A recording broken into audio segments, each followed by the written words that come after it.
The frigid air of December whipped through the streets of Chicago, slicing through coats and scarves as though the layers were paper thin. The city was alive with its usual cacophony of honking horns and hurried footsteps. Yet, amidst the chaos, there was a peculiar stillness in the air, a whisper of something about to happen. On a bustling corner near Michigan Avenue, a man staggered and fell to the icy pavement. His coat was threadbare, his shoes so worn that they barely clung to his feet. He clutched his chest, his pale face contorted in pain, while his trembling hands reached out as though grasping for an invisible lifeline. The crowd, as always, was a tapestry of indifference. Some paused, their gazes flickering with fleeting concern before they continued on their way. Others didn't stop at all, their eyes glued to their phones, capturing the moment for their social feeds, a tragedy reduced to a spectacle. But amidst the sea of apathy, a black limousine rolled to a slow stop at the curb. Its polished exterior gleamed against the gray of the Chicago winter, a sharp contrast to the world it had momentarily intruded upon. Inside the car, Barron Trump, tall, striking and dressed impeccably in a tailored wool coat, peered out the window. His blue eyes, often described as piercing, now reflected a rare softness as he took in the scene. Barron was used to the cold efficiency of his life, the calculated decisions and strategic moves that defined him as his father's heir. Yet something about the man on the ground gnawed at him. "Stop the car," Barron said, his voice cutting through the silence inside the vehicle. The driver hesitated, glancing in the rearview mirror. "Sir, we're already late for." "I said stop the car," Barron repeated, his tone firm but not harsh. The vehicle came to a halt. Barron stepped out, the bite of the wind immediately stinging his face. He approached the man, his polished leather shoes crunching against the icy sidewalk. For a moment Barron hesitated, as though the sheer gravity of the situation had caught him off guard. "Are you okay, sir?" Barron asked, kneeling beside the man. His voice was steady, but there was an undercurrent of urgency. The man's eyes fluttered open, his lips moving faintly. "Help me," he rasped, his breath shallow and labored. Barron's chest tightened. There was no time to lose. He turned to his driver, who had stepped out of the car to observe. "Call 911, Barron barked. His usual composed demeanor cracked, revealing a man not used to feeling powerless. "Yes, sir," the driver replied, fumbling for his phone. As Barron crouched beside the man, he placed a steadying hand on his shoulder. "You're going to be okay," he said, though he wasn't sure if the words were more for the man or for himself. The crowd, now curious, began to murmur. "Why is he helping?" someone whispered. "That's Barron Trump," another said. Phones were raised, capturing the scene as though it were another performance in the theater of life. Barron ignored them all. His focus was solely on the man before him. He noticed a crumpled piece of paper slipping from the man's coat pocket. Without hesitation, Barron picked it up, his curiosity piqued. The note was written in shaky handwriting, the words trembling as much as the man himself. "To anyone who finds this," it read, "I'm sorry, I failed. Please take care of my daughter, Anna." The words struck Barron like a blow to the chest. He looked down at the man, who now seemed even more fragile, as though his very existence hung by a thread. Who was this man, and where was Anna? "You've got a daughter?" Barron asked gently, his voice softening. The man's eyes flickered open once more. "Anna," he whispered, tears welling up before spilling down his cheeks. "She's alone. Please, promise me." Barron swallowed hard, his throat tightening. This wasn't just about saving a stranger's life.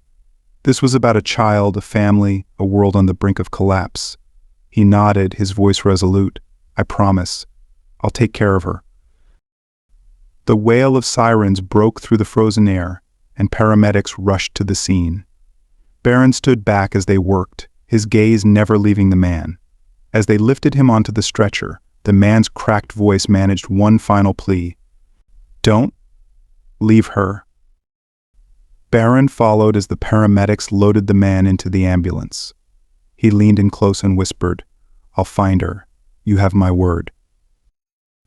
As the ambulance doors slammed shut, Barron looked down at the note in his hand. The weight of its words settled heavily on his heart. This wasn't just a chance encounter. It felt like fate had thrust him into something far greater than himself. "Follow that ambulance," Barron instructed his driver, his voice steady once more. The car eased into traffic, and Barron gazed out the window.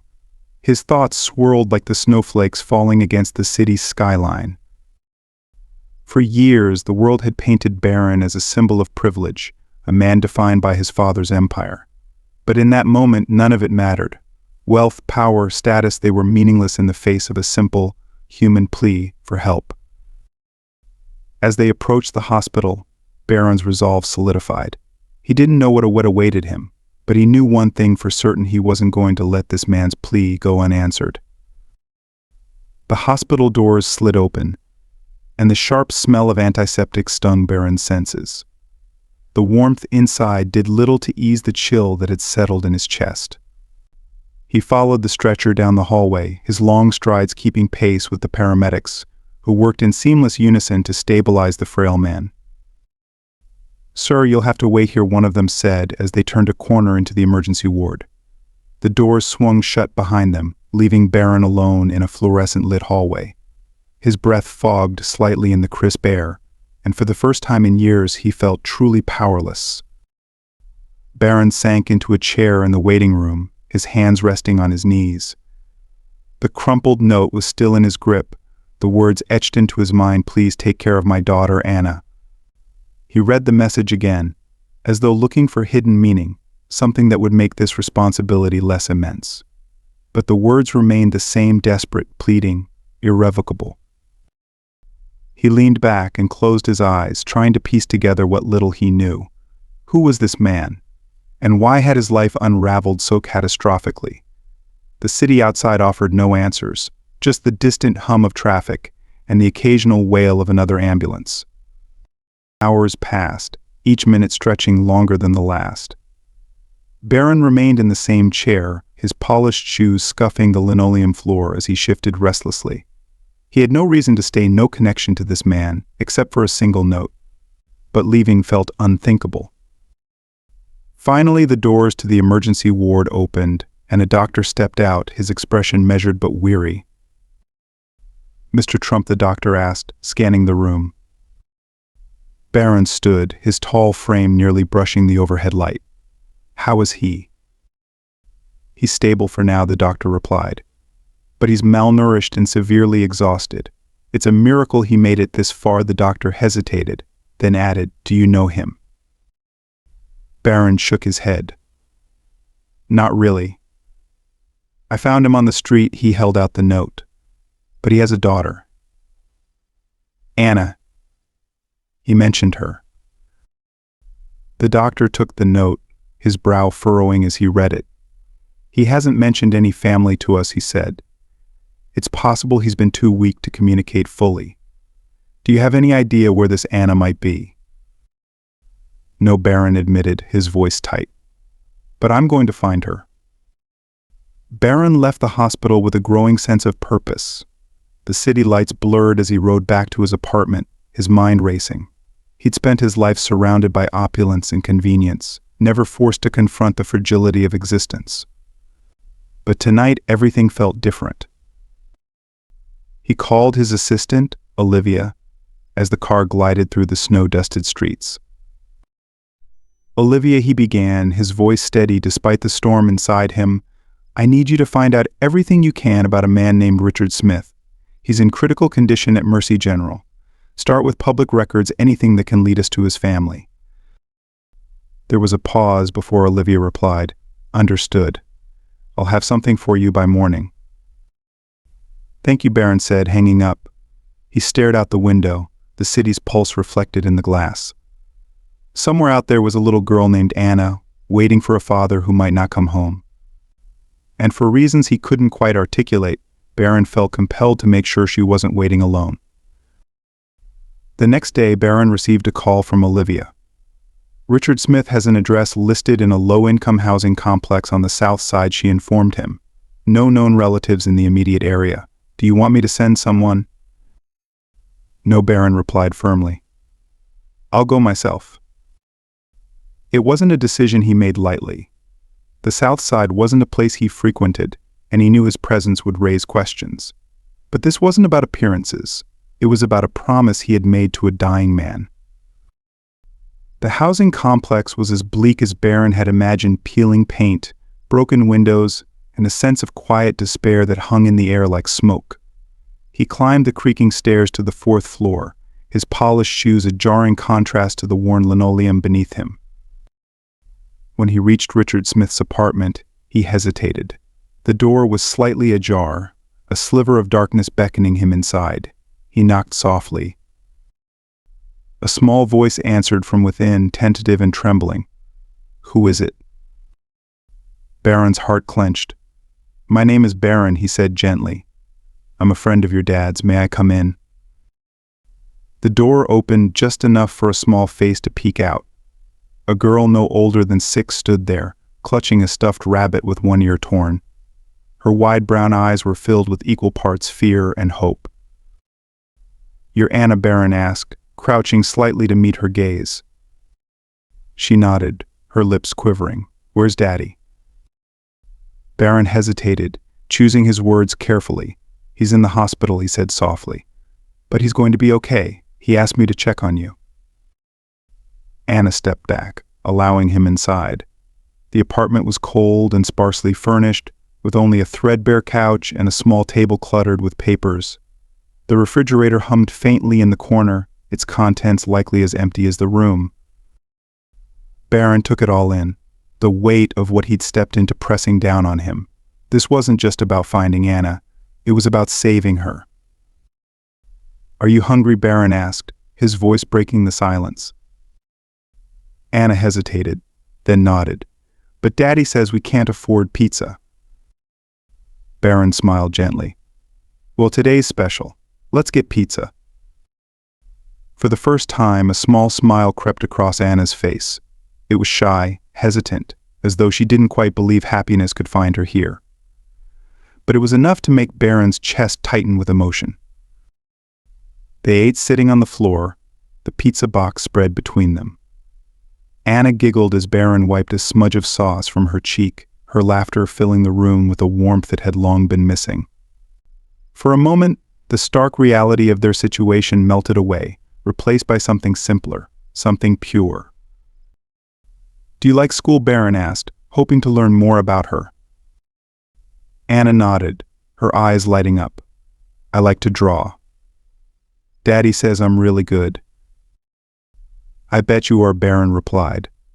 You'll have to show me some of your drawings. Anna beamed, the kind of smile that made Barron realize just how much she had been holding back. He couldn't imagine what it had taken for a child so young to endure so much. That night, as Anna drifted off to sleep clutching her rabbit, Barron sat on the worn-out couch, his mind restless. He couldn't walk away. Not after seeing the world through Anna's eyes, not after hearing her laugh. He made a silent vow. This wasn't going to be temporary. He would fight for Anna, for Richard, for the life they both deserved. But deep down, he couldn't shake the feeling that the road ahead would be far more dangerous than he'd anticipated. Barron woke to the soft creak of the apartment's front door. For a moment he froze, his heart thudding in his chest. The early morning light was just beginning to filter through the cracked blinds, casting faint patterns on the worn carpet. He stood quickly, his sharp instincts telling him something was off. As he approached the door, he saw Anna peeking through the small gap she'd opened. She clutched her stuffed rabbit tightly in one hand, her small frame dwarfed by the oversized hoodie she wore. What are you doing? Anna, Barron asked softly, kneeling beside her. Anna looked up at him, her big brown eyes filled with worry. I heard a noise outside, she whispered. I thought it might be Daddy. Barron's chest ached. He gently closed the door and locked it, his hand lingering on the cold metal for a moment. Your dad's still at the hospital, he said. but we'll go visit him soon, okay?" Anna nodded, her lip trembling. "I miss him." "I know," Barron replied, his voice thick with emotion. "But he's getting stronger every day. You'll see him again soon." Later that morning, Barron called Olivia to update her on the situation. "I'm staying here for now," he said, pacing the small kitchen. "Anna can't be left alone, and her father. Well, I don't know if he'll make it." Olivia's voice on the other end was calm but tinged with concern. "Barron, this is way beyond anything you've ever dealt with. Are you sure you're ready for this?" Barron glanced over at Anna, who was sitting cross-legged on the floor, carefully coloring in a picture she'd drawn. "I don't think it matters if I'm ready," he said quietly. "It's the right thing to do." Olivia was silent for a moment before replying, "If you need anything, resources, help, just let me know. You're not in this alone." "Thanks, Olivia," Barron said, hanging up. He placed his phone on the counter and took a deep breath. Alone or not, the responsibility weighed heavily on him. By mid-afternoon, Barron decided it was time to check on Richard. He bundled Anna in her coat and led her to the car waiting downstairs. She clutched his hand tightly as they walked, her trust in him both heartwarming and heartbreaking. When they arrived at the hospital, the antiseptic smell hit Barron like a wave of cold air. Anna hesitated as they approached the nurse's station, her small hand gripping his even tighter. "I'm here to see Richard Smith," Barron said to the nurse. "This is his daughter." The nurse gave them a sympathetic look and motioned for them to follow. As they entered Richard's room, Anna let out a soft gasp. Her father looked so fragile, his face pale against the stark white of the hospital bed. Tubes and wires surrounded him, a harsh reminder of how close he had come to the edge. "Daddy," Anna cried, running to his bedside. She climbed onto the chair next to him, her little hands reaching for his. Richard's eyes fluttered open at the sound of her voice. For a moment he seemed disoriented, but when his gaze settled on Anna, a weak smile broke across his face. "Anna," he rasped, his voice barely audible. Barron stayed by the door, giving them space. He watched as Anna talked to her father, her voice filled with a mixture of excitement and relief. But it was Richard's expression that struck Barron the most, the way his eyes softened, the way his hand, though weak, clung to Anna's as though she were his lifeline. After a while, Richard motioned for Barron to come closer. Barron approached the bed, his tall frame towering over the frail man. "Thank you," Richard whispered, his voice strained, "for taking care of her." "You don't need to thank me," Barron replied, his tone firm but gentle. "She's an incredible kid. Anyone would have done the same." Richard shook his head weakly. "Not everyone would," he said. "People, they don't stop. They don't see." Barron looked down at Anna, who was now drawing on a piece of paper she'd pulled from her backpack. Her world was so small, so simple, yet so full of love and resilience. "Well," he said softly, "I saw her. And I'm not going anywhere." As the days passed, Barron became a fixture at the hospital. He split his time between caring for Anna and digging deeper into Richard's past. Something about the man's story didn't sit right with him. Why was he alone? Why had no one stepped in to help? Barron reached out to Olivia, who had been tirelessly searching for answers. "I found something," she told him during a late-night call. "Richard used to work for a private security contractor overseas. There's a history there, something big. But the records are sealed." "Sealed," Barron echoed, his brow furrowing. "Why?" "That's what I'm trying to figure out," Olivia replied. "But I'll tell you this, it's not just about bad luck. There's more to this story than we know." Barron hung up and stared at his phone, his mind racing. He glanced over at Anna, who was fast asleep on the couch, her stuffed rabbit tucked under her arm. Whatever Richard had been involved in, it was clear that it had left scars that were now shaping Anna's life. One evening, as Barron cleaned up the apartment, there was a knock at the door. He opened it cautiously, his instincts on high alert. A man in a leather jacket stood on the other side, his expression unreadable. "Can I help you?" Barron asked, his tone calm but firm. The man smirked. I'm looking for Richard Smith." "He's not here," Barron replied, his posture stiffening. The man stepped closer, lowering his voice. "When you see him, tell him time's up. No more hiding."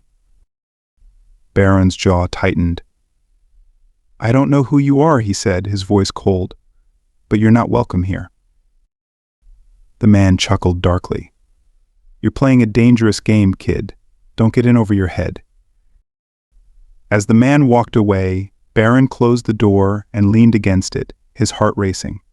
He turned to see Anna peeking out from behind the couch, her eyes wide with fear. "Who was that?" she asked, her voice trembling. "No one important," Barron lied, forcing a smile. "You don't need to worry." But inside, he was anything but calm. The pieces of the puzzle were falling into place, and the picture they formed wasn't pretty. Whoever Richard had crossed, they weren't going to stop, and now they were coming for Anna too. That night as Anna slept, Barron made a decision. He wasn't going to wait for the danger to find them. He had to act and fast.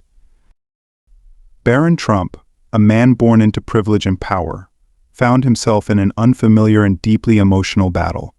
The weight of Richard Smith's desperate plea and the innocent trust of little Anna forced him to confront a question he'd rarely asked himself: what kind of man am I truly meant to be? In the sterile confines of a hospital and the cold walls of a run-down apartment, Barron's world shifted from boardrooms and luxury to life or death decisions and selfless sacrifice. But the shadows of Richard's past began to creep closer. A mysterious man's menacing warning at the apartment door left Barron's mind racing. What was Richard hiding? And more importantly, how much danger was Anna in? As Barron sat by Anna's bedside, watching her clutch a torn stuffed rabbit, he couldn't shake the growing sense that their fight had only just begun. What would you do if the safety of an innocent child depended on uncovering dangerous truths? Would you risk it all to protect a life so fragile? Barron's resolve is clear, but the forces against him are dark, powerful, and unrelenting. What secrets lie buried in Richard's sealed past? Who is the man hunting them? And will Barron's promise to Anna and her father ultimately lead to salvation or tragedy? If you want to know what happens next, comment below and share your thoughts. Do you think Barron can shield Anna from the storm brewing around them? Or will his efforts uncover a truth too dangerous to handle? Let us know, and don't miss the next chapter in this gripping story of courage, compassion, and the fight for survival. The dawn broke cold and unrelenting, casting a pale light over the city. Barron Trump sat by the window of Richard Smith's apartment, his gaze fixed on the bleak skyline. The faint hum of life outside offered little solace. Inside, the apartment was still, save for the soft sound of Anna's breathing in the next room. Her small frame, curled beneath a warm blanket, reminded Barron of the weight of the promise he'd made. Somewhere in this city, danger lurked, shadowy figures connected to Richard's mysterious past. Their presence was no longer abstract. They had knocked on the door, their threats unspoken but clear. Barron knew he couldn't wait for them to strike again. He needed answers. By mid-morning, the weight of uncertainty had grown unbearable. He reached out to Olivia, his trusted assistant. "I need everything you can find on Richard Smith," he said, his voice steady but laced with urgency. "No matter how classified, no matter the cost." There was a pause on the line before Olivia replied, her tone cautious. "Barron, this could be dangerous. Are you sure you want to dig this deep?" Barron glanced toward Anna's room, where the faint sound of her humming a lullaby floated through the cracked door. "I don't have a choice," he said simply. Later that day, Olivia sent over a file. Barron opened it with a mix of trepidation and determination. The details painted a troubling picture. Richard Smith had once been part of a private security operation overseas. Classified documents suggested a mission gone terribly wrong, corruption at high levels, and a man who had tried to expose the truth only to become a target himself. Barron leaned back, the weight of the revelations pressing down on him. "What were you running from, Richard?" he murmured, the question lingering in the air like smoke. That evening, Anna sat cross-legged on the floor, her stuffed rabbit in one hand, as she flipped through a battered photo album. Barron joined her, his gaze falling on a picture of Richard holding a baby Anna. Beside him stood a woman with a kind smile and warm eyes. "That's Mommy," Anna said softly, tracing the image with her finger. Barron's chest tightened. "Where is she now?" he asked gently. Anna's face fell, her voice barely above a whisper. "She went to heaven." Barron placed a comforting hand on her shoulder, his heart aching for the little girl who had already lost so much. As they turned another page, a different photo caught his eye. It showed Richard standing with a group of men in uniforms. Their faces were grim, their expressions haunted. "Who are they?" Barron asked, pointing to the picture. Anna shrugged. "Daddy doesn't talk about them." Barron frowned, a sense of unease settling over him. There was a story here, one that Richard had buried deep, and whatever it was, it had followed him home. The apartment grew quieter as the night wore on. Barron stood in the kitchen, tidying up, when a sharp knock echoed through the door. His heart raced, but he steadied himself.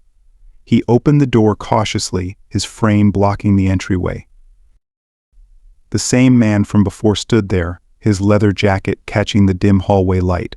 His smirk was as unsettling as his words. "You're still here," the man said, his tone mocking. "You don't get it, do you? This isn't your fight." Barron's eyes narrowed. "And you don't get it either," he replied coolly. "I don't walk away." The man chuckled darkly, stepping closer. "You're in over your head, kid. Walk away before it's too late." Barron didn't flinch, his voice calm but sharp. "Try me." The man studied him for a moment before turning on his heel and disappearing down the hallway. Barron shut the door firmly, leaning against it as the adrenaline ebbed. His mind raced. Whoever these people were, they weren't bluffing. The next morning, Barron decided it was time to confront Richard. He needed answers, and he needed them now. At the hospital, the antiseptic smell hit him like a wall as he made his way to Richard's room. When he entered, a woman was standing by Richard's bed. She wore a dark coat and held a clipboard, her demeanor professional but serious. "Who are you?" Barron asked, his voice steady. The woman turned, startled. Her eyes narrowed slightly as she took him in. "I could ask you the same thing." Barron crossed his arms. "I'm a friend. I've been looking after his daughter." Her expression softened, though skepticism lingered in her voice. "I'm a social worker. I've been assigned to his case. He's in bad shape, and I'm trying to determine if there's any family who can care for Anna." Barron's stomach churned. "Anna is fine," he said firmly. "She's with me." The woman raised an eyebrow. "With you? And who exactly are you?" Barron hesitated. He knew his name would only complicate things. "Someone who cares," he said simply. The social worker's gaze didn't waver. "Caring isn't enough," she said bluntly. "Anna needs stability, and her father. He might not recover." Barron's fists clenched, his voice lowering. "I won't let her end up in the system," he said, his words resolute. The woman studied him for a long moment before sighing. "That decision ultimately rests with him," she said, gesturing to Richard. Barron glanced at Richard, who lay unconscious, his face pale against the stark white sheets. He looked so fragile, so far from the man in the photo album. That night, Barron sat by the window of the apartment, his thoughts heavy. Olivia's voice played in his mind, "This is dangerous." Be careful, but caution wasn't an option anymore. The danger was already here.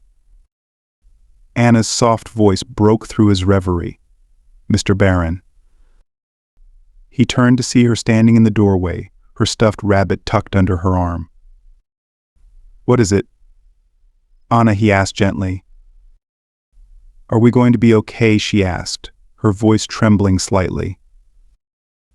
Barron walked over and knelt in front of her, placing a reassuring hand on her shoulder. "We're going to be fine," he said, his voice steady. "I promise." As Anna nodded and returned to her room, Barron felt the weight of her trust settle on his shoulders.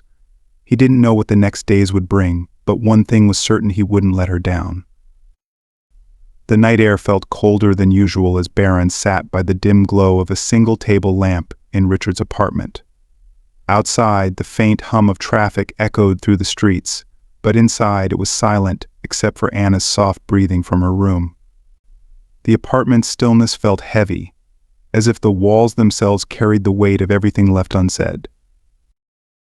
Barron leaned forward, his elbows resting on his knees, the crumpled photograph Anna had shown him lying on the table.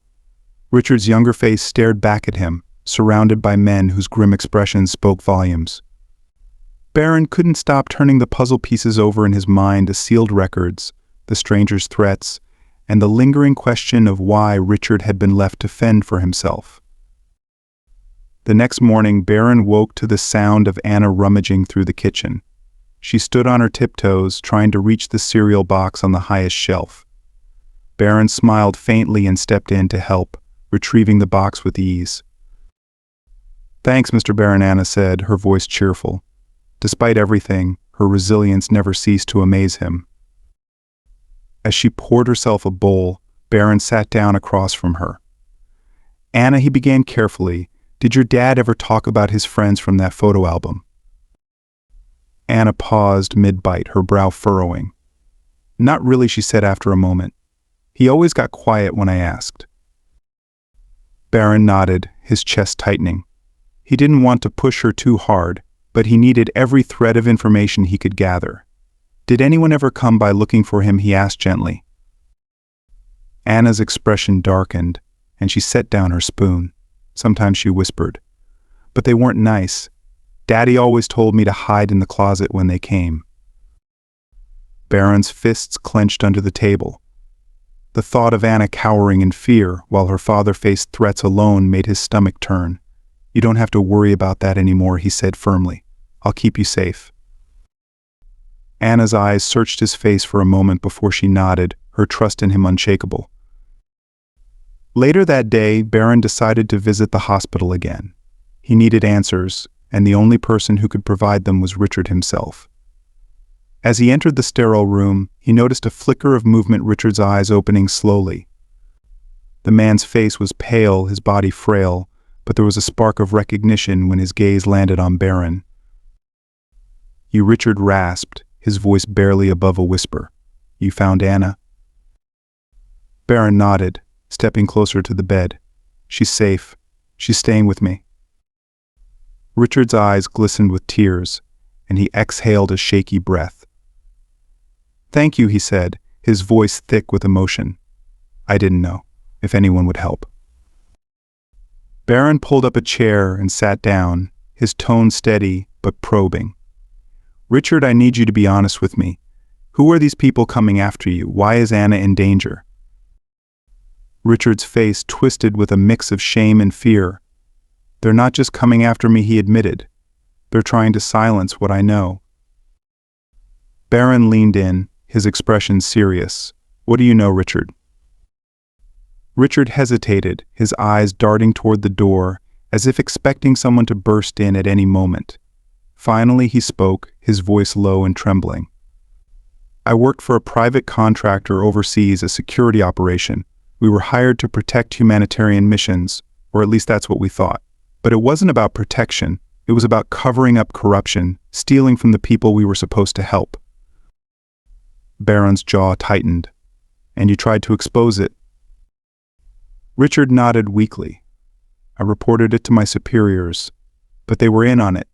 They framed me, made me the scapegoat, and when I wouldn't stay quiet, they came after me. They don't care about me, they care about what I know." Barron's mind raced as he absorbed the information. This wasn't just about money or a personal vendetta. This was about powerful people willing to destroy lives to protect their secrets. And now, Anna was caught in the crossfire. That evening, back at the apartment, Barron couldn't shake the weight of Richard's words. He sat at the small kitchen table, sifting through the files Olivia had sent him, looking for anything that could corroborate Richard's story. As he read, his phone buzzed with a message from Olivia. "I found someone who might be able to help," a former colleague of Richard's. He's in hiding, but I can arrange a meeting. Barron replied, immediately do it, as soon as possible. He looked up to see Anna standing in the doorway, clutching her stuffed rabbit. Mr. Barron, are we leaving again? She asked, her voice small. Barron's heart clenched. He stood and walked over to her, kneeling to meet her gaze. Not yet, he said gently, but we might have to soon. It's just to keep you safe, okay? Anna nodded, her trust in him unwavering. Can I bring Bunny? Barron smiled, brushing a stray curl from her face. Of course. Bunny goes wherever you go. The next morning, Barron and Anna packed up what little they could and left the apartment. Olivia had arranged for them to stay at a secluded cabin outside the city, a property owned by the Trump family but rarely used.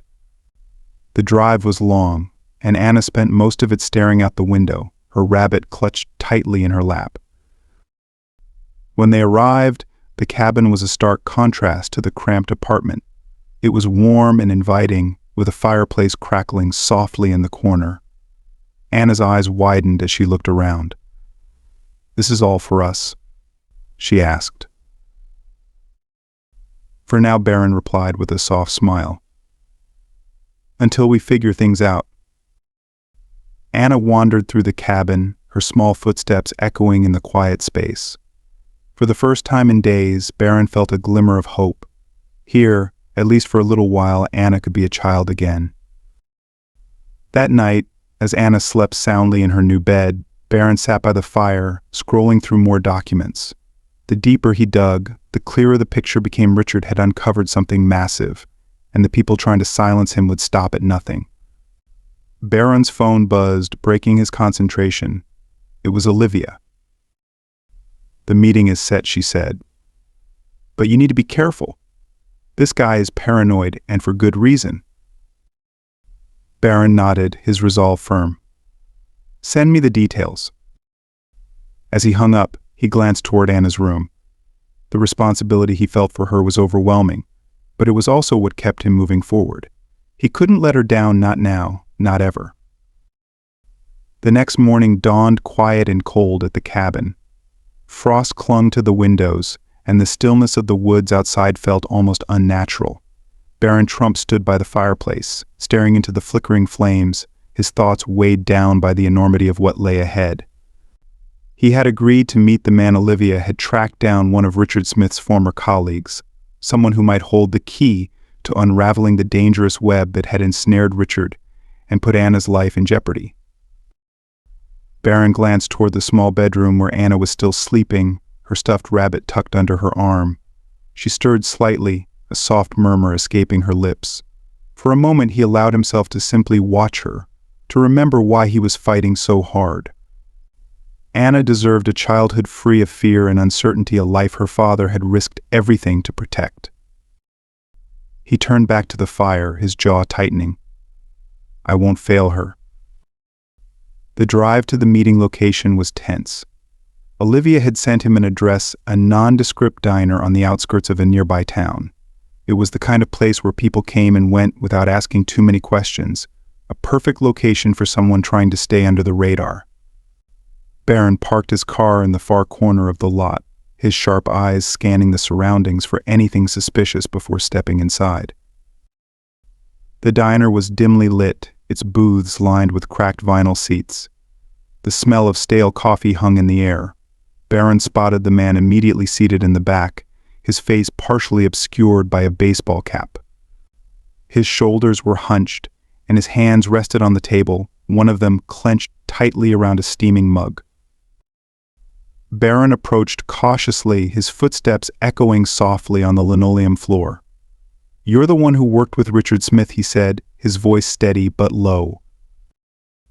The man looked up, his eyes narrowing as he studied Barron.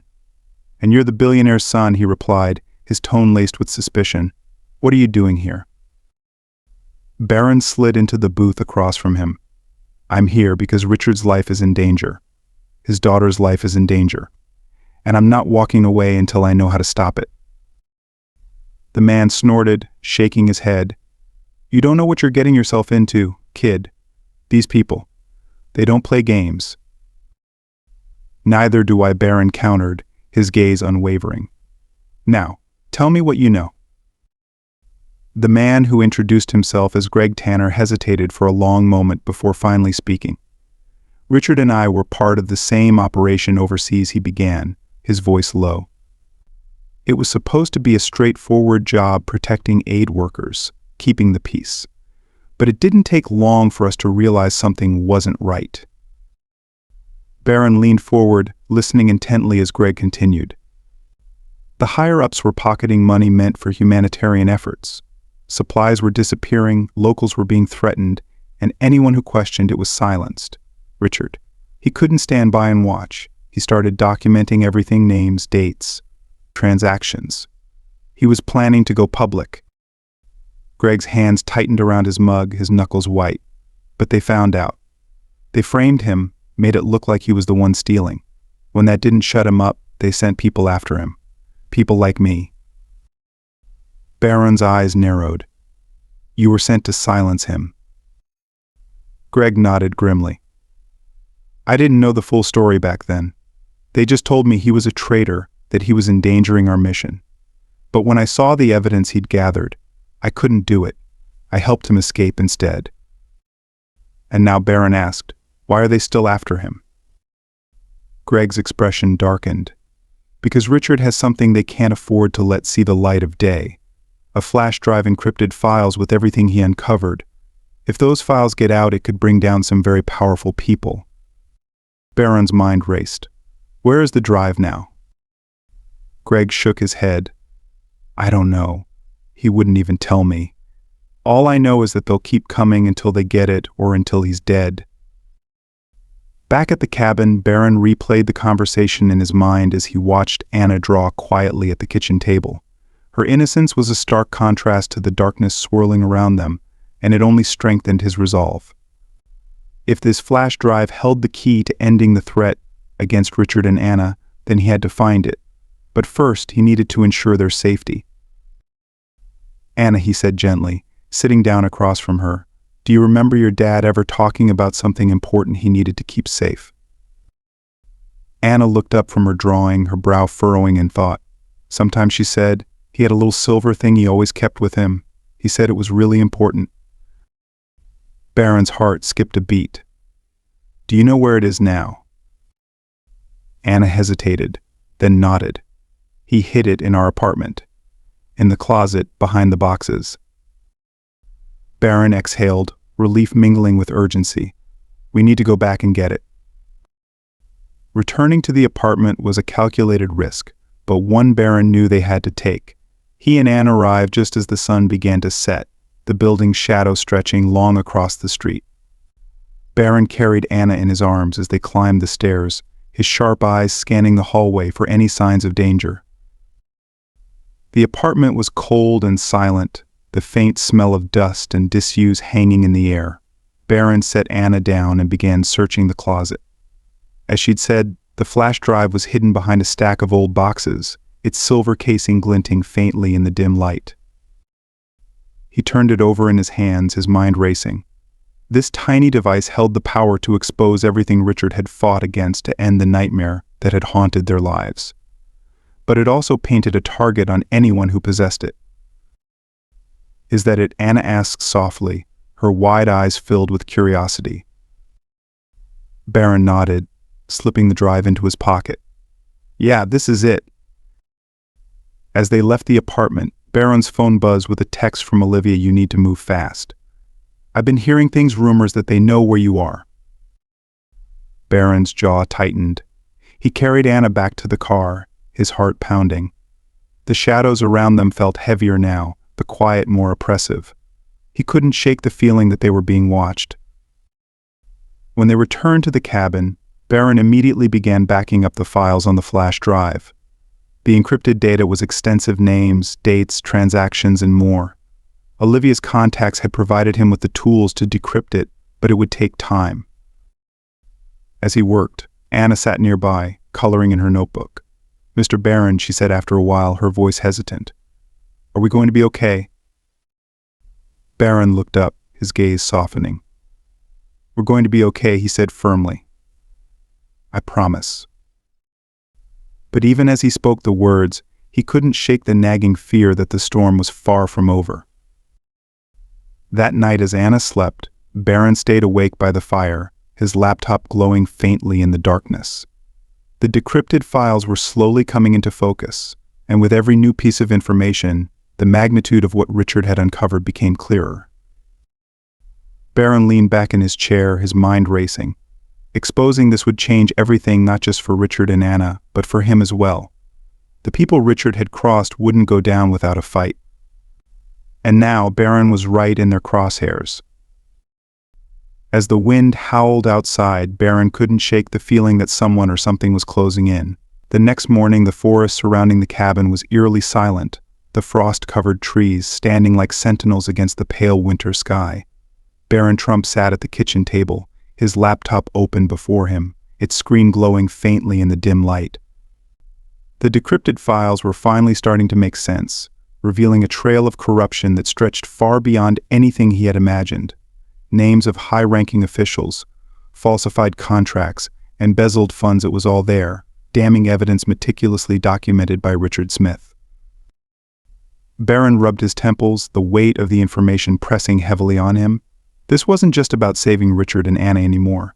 It was about justice, about bringing the truth to light, no matter the cost. But as he stared at the names on the screen, he knew exposing this wouldn't come without consequences. Anna shuffled into the kitchen, her stuffed rabbit tucked under her arm. She rubbed her eyes and looked up at Barron, her expression curious. "What are you doing, Mr. Barron?" Barron closed the laptop and smiled softly. "Just working on something important," he said, reaching out to ruffle her hair. "Did you sleep okay?" Anna nodded, climbing onto a chair across from him. "Are we going to see Daddy soon?" she asked, her voice hopeful. Barron's smile faltered slightly, but he nodded. "Soon," he promised. "But first, I need to make sure everything is safe." Anna tilted her head, her eyes wide and searching. "Are the bad people still looking for us?" Barron leaned forward, his voice gentle but firm. "You don't need to worry about them. I won't let anything happen to you." Anna's small face lit up with a shy smile, her trust in him unwavering. "Okay," she said simply, swinging her legs under the table. By midday, Barron received a call from Olivia. "Barron, we've got a problem," she said, her tone sharp. "I just got word that they're closing in on your location. You need to move. Now." Barron's heart sank. He glanced at Anna, who was quietly drawing at the kitchen counter, oblivious to the danger looming over them. "How much time do I have?" he asked, his voice calm, despite the rising tension. "Not much," Olivia replied. "Maybe a couple of hours, if that." Barron exhaled slowly, his mind racing. "I've got the files," he said. "I'll send them to the contacts you've set up, but I need a way to protect Anna." "There's a safe house about an hour away," Olivia said. "I'll text you the address. It's secure, and no one knows about it. You'll be safe there for a while." "Thank you," Barron said, his voice tight. "I owe you." "You owe me nothing," Olivia replied. "Just keep that little girl safe." The cabin was quiet as Barron packed their belongings into a small bag. Anna watched him curiously, her drawing forgotten on the counter. "Are we leaving again?" she asked. Barron nodded, crouching down to her level. "We have to go somewhere safe," he said. "But it's just for a little while, okay?" Anna hugged her rabbit tightly, her expression uncertain. "Will you stay with me?" she asked. Barron placed a hand on her shoulder, his voice steady. "Always." The drive to the safe house was tense. Barron's sharp eyes scanned the road ahead, his grip on the steering wheel tight. Anna sat quietly in the back seat, her rabbit clutched to her chest. The sun was beginning to set, casting long shadows across the snow-covered fields that stretched out on either side of the road. As they neared the safe house, Barron's phone buzzed with a message from Olivia. "They're closer than we thought. Be ready for anything." Barron's jaw tightened. He glanced in the rearview mirror at Anna, who was staring out the window, her face calm but thoughtful. She was so small, so vulnerable. And yet her quiet strength reminded him why he couldn't give up.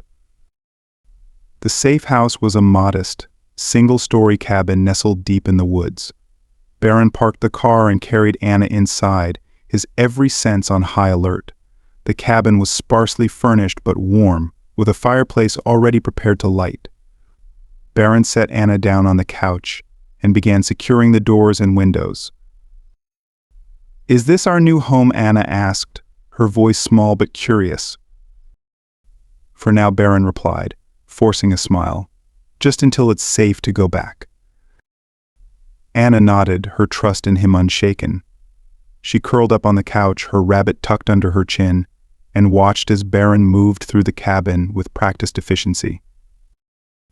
As night fell, the tension in the air grew heavier. Barron sat by the fire, his laptop open on the coffee table as he worked to finalize the transfer of the files. The glow of the screen reflected in his eyes as he typed furiously, his focus unwavering. Anna had fallen asleep on the couch, her small figure illuminated by the flickering firelight. Barron glanced at her, his chest tightening. He couldn't let her down, not after everything she'd endured. Suddenly, a sound outside broke the stillness. Barron froze, his hand hovering over the keyboard. A faint rustling, followed by the crunch of footsteps in the snow. His heart began to pound, but his movements were steady as he closed the laptop and reached for the small pistol he'd brought with him. He moved to the window, peering out into the darkness. The moonlight cast long shadows across the snowy landscape, but he could just make out the faint outline of figures moving between the trees. They had found them. Barron turned back to Anna, his voice calm but urgent. "Anna, wake up," he said, kneeling beside her. She stirred, her eyes blinking open in confusion. "What's wrong?" she asked, her voice sleepy. "We're going to play a game," Barron said, forcing a smile. "Hide and seek. Remember the secret spot we talked about?" Anna nodded, her eyes widening as she clutched her rabbit tighter. "In the closet." "That's right," Barron said. "Go there now and don't come out until I say so, promise me." Anna hesitated for a moment before nodding. "I promise." Barron watched as she ran to the closet, her small figure disappearing behind the door. He waited until he heard the soft click of the latch before turning back to face the inevitable. The pounding on the door came moments later, shaking the cabin to its foundation. The door splintered inward, shards of wood scattering across the floor as three men stormed into the cabin. Their shadows stretched long and menacing under the faint glow of the fireplace. Barron Trump stood in the center of the room, his shoulders squared, his pistol steady in his hands. His heart pounded like a drum, but his expression remained calm, a mask forged from years of navigating high-stakes negotiations and crises. The leader of the intruders, a tall man with a scar running down his cheek, smirked as he stepped forward. "You've made this far more complicated than it needed to be," Trump, he sneered, his voice a low growl. Barron's eyes narrowed, his voice sharp. "You're on private property. Leave now before this gets worse for you." The scarred man chuckled, the sound cold and mocking. Bold words for a man outnumbered 3-1, he motioned to the others.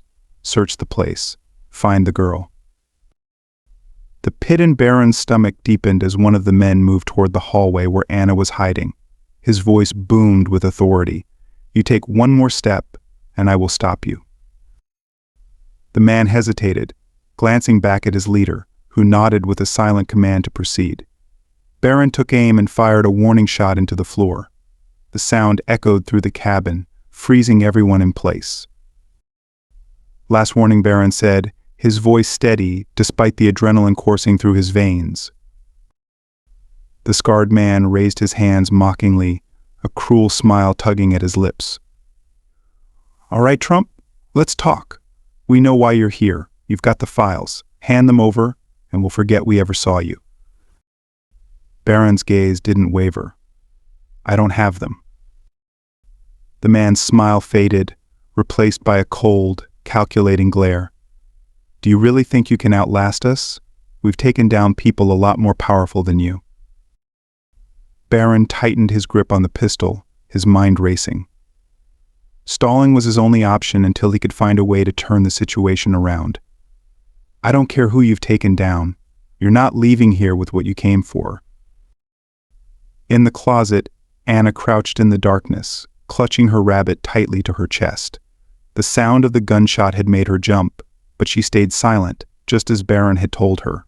Her small heart raced as she heard the muffled voices from the other room. She pressed her ear to the door, trying to make sense of what was happening. "Please be okay, Mr. Barron," she whispered, her voice trembling. Back in the living room, the tension thickened. One of the intruders lunged toward Barron, but he was ready. With a swift motion, he struck the man with the butt of his pistol, sending him sprawling onto the floor. The scarred man's expression darkened as he drew his own weapon. "You've got guts," he admitted, his tone laced with grudging respect. "But guts won't save you." Before he could take another step, the sound of distant sirens pierced the night air. The intruders froze, their heads snapping toward the window. Barron allowed himself a faint smile. "Looks like your time's up." The men exchanged uneasy glances before the scarred man snarled. "This isn't over," he motioned to his crew, and they retreated into the woods, their dark figures disappearing into the shadows. Barron exhaled slowly, his shoulders sagging as the weight of the confrontation hit him. He locked the door, his hands trembling slightly as the adrenaline ebbed. "Anna," he called, his voice soft but urgent. "It's safe now. You can come out." The closet door creaked open, and Anna peeked out, her wide eyes scanning the room. When she saw Barron standing there, unharmed, she ran to him, throwing her arms around his waist. "I was so scared," she whispered, her voice muffled against his coat. Barron knelt down, wrapping her in a protective embrace. "I know, Anna. But it's over now. I promise I'll never let anything happen to you." As the sirens grew louder, Barron moved to the window and saw 2 patrol cars pulling into the driveway. Moments later, Olivia's trusted investigator stepped out, flanked by uniformed officers. Barron opened the door, relief washing over him as they entered. The investigator surveyed the scene, his sharp eyes taking in the shattered door and the signs of struggle. "Looks like we got here just in time," he said. Barron nodded, his voice steady. "They were looking for the files. I don't know how much longer I could have held them off." The investigator placed a reassuring hand on his shoulder. "You did good, Barron. We'll take it from here." As the officers secured the perimeter, Barron sat with Anna on the couch, her small hand clutching his tightly. She looked up at him, her eyes filled with worry. "Are the bad people gone?" she asked. Barron nodded, brushing a strand of hair from her face. "They're gone. And they're not coming back." Anna hesitated, then whispered, "You're like a superhero." Barron chuckled softly, though his heart ached at her words. "I'm just trying to do what's right," he said. Later that night, after the officers had left and the cabin was quiet once more, Barron sat by the fire, staring into the flames. The weight of the night's events pressed heavily on him, but he knew the fight was far from over. The files were safe for now, but the people hunting Richard and now him wouldn't stop. As he glanced at Anna, fast asleep on the couch, he made a silent vow. "Whatever it takes, I will protect her. I will protect Richard, and I will make sure the truth sees the light of day." The next morning brought a renewed sense of determination. Barron contacted Olivia, who had been working tirelessly to ensure the files reached the right hands. "We're almost there," she told him. "But you need to be prepared. Once these files go public, things are going to get messy." Barron's jaw tightened. "Messy is fine," he said, "as long as it means Anna and Richard are safe." Olivia paused, her voice softening. "You're doing something incredible, Barron. Not many people would risk what you're risking." Barron glanced at Anna, who was drawing by the window, her face peaceful despite everything. "It's not a risk," he said quietly. "It's a promise." The morning sunlight filtered through the frost-dusted windows of the cabin, casting soft golden hues across the room. Barron Trump sat by the fireplace, his hands cradling a mug of black coffee. The warmth of the cup seeped into his palms, but it did little to ease the chill that lingered in his chest. Across the room, Anna was curled up in a blanket, quietly humming a tune as she colored. Her rabbit sat propped up beside her, its frayed ear hanging limp. Barron's gaze rested on her, his heart heavy with a mix of determination and dread. The night before had been a stark reminder of the danger they were in. The men who stormed the cabin weren't mere criminals, they were relentless, calculated, and willing to go to any lengths to get what they wanted. But they hadn't counted on his resolve. He'd stood his ground, not just for himself but for Anna, for Richard, for the promise he had made. Mr. Barron, Anna's voice broke through his thoughts. She looked up from her drawing, her brown eyes wide with curiosity. "Are we going to see Daddy today?" Barron set the mug down, leaning forward slightly. "Soon," he said, his tone gentle. "We just need to make sure it's safe first." Anna nodded, her small fingers gripping a crayon tightly. "Do you think Daddy misses me?" Barron's chest tightened at the question. "Of course he does," he replied. "He talks about you all the time. You're the most important person in the world to him." Anna smiled faintly, returning to her drawing. "I miss him too," she said softly. Barron's phone buzzed on the table, cutting through the quiet. He picked it up, his sharp eyes scanning the message from Olivia. "Final transfer complete. The files are secure. You need to move Richard soon, he's not safe where he is." Barron exhaled slowly, running a hand through his hair. He knew Olivia was right. The hospital wasn't just a place of healing, it had become a liability. If the people after Richard found him there, it would be over. And yet, moving him would be a monumental risk. He stood, his tall frame casting a shadow over the room. "Anna," he said gently, "how about we take a little trip today?" Her eyes lit up with excitement. "Are we going to see Daddy?" Barron hesitated for a moment before nodding. "Yes, we'll visit him and make sure he's okay." The drive to the hospital was tense. Barron kept glancing in the rearview mirror, scanning for any signs of a tail. Anna sat quietly in the back seat, her rabbit clutched tightly to her chest. She seemed calmer than he felt, her small face serene as she watched the snowy landscape pass by. When they arrived, Barron parked in a secluded spot and led Anna through a side entrance Olivia had arranged for them. The hallways were quiet, the sterile scent of antiseptic hanging in the air. As they approached Richard's room, Barron felt a pang of apprehension. He didn't know how much Richard had recovered or how much he would even remember. Anna clutched his hand tightly as they entered the room. Richard lay in the bed, his face pale but alert. His eyes widened as they landed on Anna, and for a moment, the weight of his exhaustion seemed to lift. "Anna," he rasped, his voice weak but filled with emotion. "Daddy." Anna let go of Barron's hand and ran to her father's bedside. She climbed onto the chair next to him, her small hands reaching for his. "I missed you so much." Richard's lips trembled as he tried to smile. "I missed you too, sweetheart," he said, his voice cracking. He turned his gaze to Barron, gratitude shining through the weariness in his eyes. "Thank you," he said softly, "for taking care of her." Barron nodded, stepping closer to the bed. "She's an incredible kid," he said, "and she's tougher than either of us." As Anna chattered happily to her father, Barron took a step back, giving them space. He watched the way Richard's hand trembled as he stroked Anna's hair, the faint smile that played on his lips despite the pain etched into his face. It was a moment of fragile peace, one that Barron knew wouldn't last if they didn't act quickly. When Anna finally settled into the chair, her head resting against the side of the bed, Barron leaned in close to Richard. "We need to move you," he said quietly. "It's not safe here." Richard's brows furrowed. "Move me? Where?" "I've arranged for a secure location," Barron replied. "But we have to do it soon. They know you're here, Richard. It's only a matter of time." Richard's face darkened, the weight of the situation settling heavily over him. "I never wanted this," he murmured. I wanted to do the right thing." Barron's voice softened. "You did do the right thing, and now we're going to finish what you started."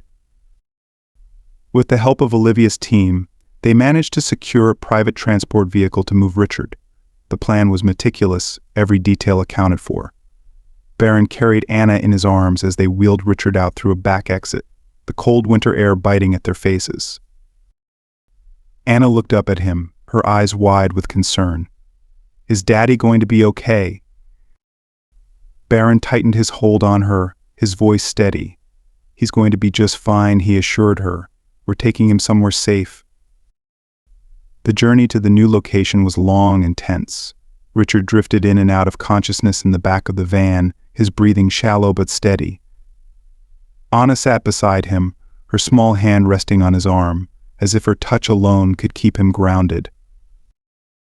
Barron sat in the front passenger seat, his sharp gaze scanning the road ahead. Every car that passed, every shadow that flickered in the periphery, felt like a potential threat. But they made it to the safe house without incident. The safe house was a secluded facility equipped with everything Richard would need to recover. It was warm and quiet, a stark contrast to the chaos they had left behind. As the medical team settled Richard into his new room, Barron led Anna to a small sitting area with a cozy fireplace. "Is this where we're staying now?" Anna asked, her voice tinged with curiosity. For a little while, Barron said, sitting down beside her. "Until everything settles down." Anna nodded, her expression thoughtful. "Do you think the bad people will find us here?" Barron hesitated for a moment before shaking his head. "No," he said firmly. "They won't find us here." Later that evening, after Anna had fallen asleep in a small cot beside Richard's bed, Barron stood by the window, staring out into the dark woods. The moonlight cast a faint glow over the snow-covered ground, and the silence was almost unnerving.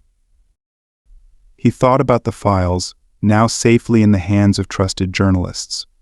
He thought about Richard, fighting to recover, not just for himself but for Anna. And he thought about the promise he had made to protect them, no matter the cost.